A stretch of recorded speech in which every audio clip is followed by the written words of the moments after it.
Hello and welcome to this presentation that I'm doing for my mom in dedication to her.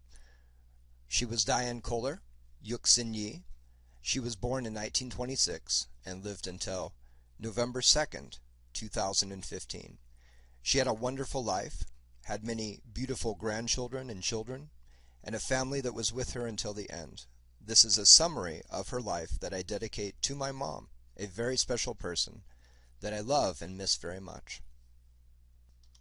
I want to state right now that I'm probably not going to pronounce the words for these cities and towns very well, but I'll do my best.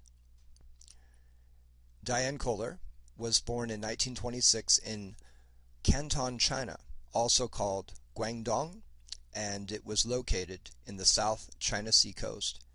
The capital of Canton is Guangzhou, and her city of birth was Taishan City, or Taishan City.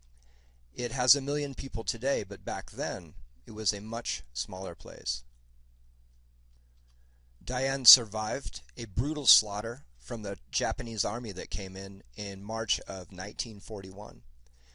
There were actually 280 people that were killed at that time. She was 15 years old, and to escape the slaughter, she escaped to the hills and slept in the woods.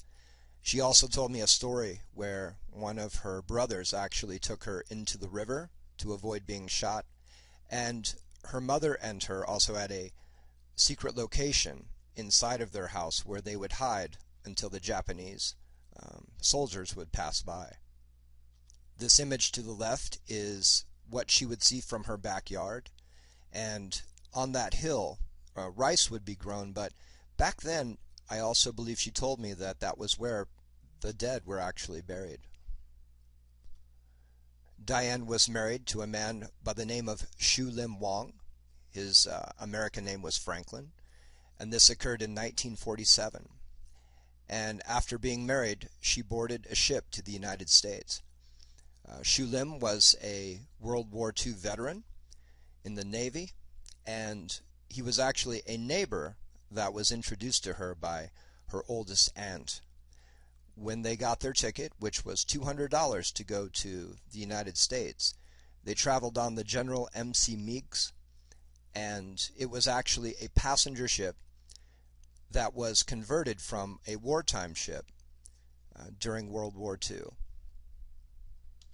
After arriving in America, she landed in San Francisco, and this would be her home until for the next 6 years, 1947 to 1953. She found a job sewing at a place called the Emporium. There's a picture of it on the left. And during this time, she had given birth to 3 girls, Betty, Judy, and Jeannie. But due to a health issue with one of them, it caused them to relocate to a town called Belden, California, located in Northern California. And she ran what was called the Belden Cafe, which is still there today. From 1953 to 1957, Diane worked in Belden and also Rich Bar. But after that period of time, they had to relocate to Quincy.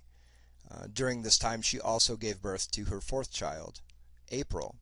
And so she had 4 girls that she took with her to Quincy. This is a picture on the right of where the bank club used to be, right across from the courthouse in downtown Quincy. In 1960, Diane divorced her husband Franklin, and she also became a U.S. citizen. She was assisted by Judge Janes, who was actually a family friend, and other people that helped her, and this changed her life in a very positive way.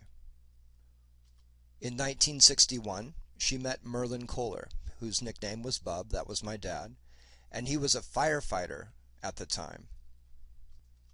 He was also a military veteran, but he was in the Army. His role in Quincy was a hotshot firefighter. He was in charge of the crews, and he also did helicopter flying, and he would do smoke jumping, which is where you would get into a plane or a helicopter and you would jump out with a parachute going into the smoke fire-filled area, and he would attempt to then put out the fires by jumping literally into it. They were married in 1962, and they had a honeymoon which took them to places like Death Valley and Mexico. In 1968, 6 years later, they gave birth to a beautiful, perfect baby boy named Michael. I think I know him.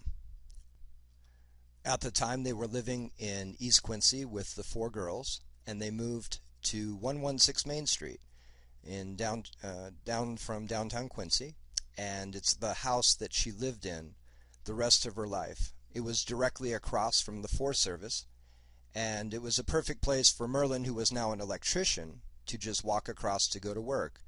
And the reason that he bought it for her was because it was also her favorite color, yellow. That's a picture of me on the left with my dad. I was a couple months old. So my mom opened up a yarn shop back in the 70s, 1975, and this is the yellow house that she lived in. Here's her business card for Diane Kohler's yarn shop, where she did custom handmade sweaters and did alterations like she did in San Francisco. This is an advertisement that she had, and this is my niece, Cindy, in the picture. She maintained this business until 2006, which is the year that my father passed away.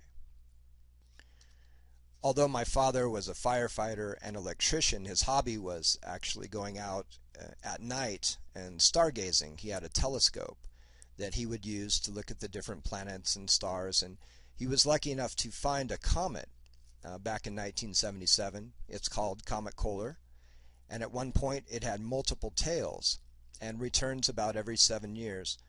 This is him receiving an award from the dean of the college at the time for his achievement. And this is an early picture of his comet right when he found it.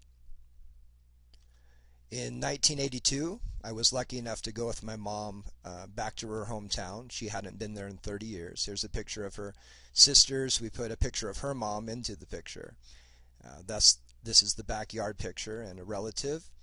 And we were able to travel from Hong Kong, where we stayed for about a month. We traveled by train to Taishan City, and from there we went up to Beijing and saw the Great Wall of China and many other beautiful things.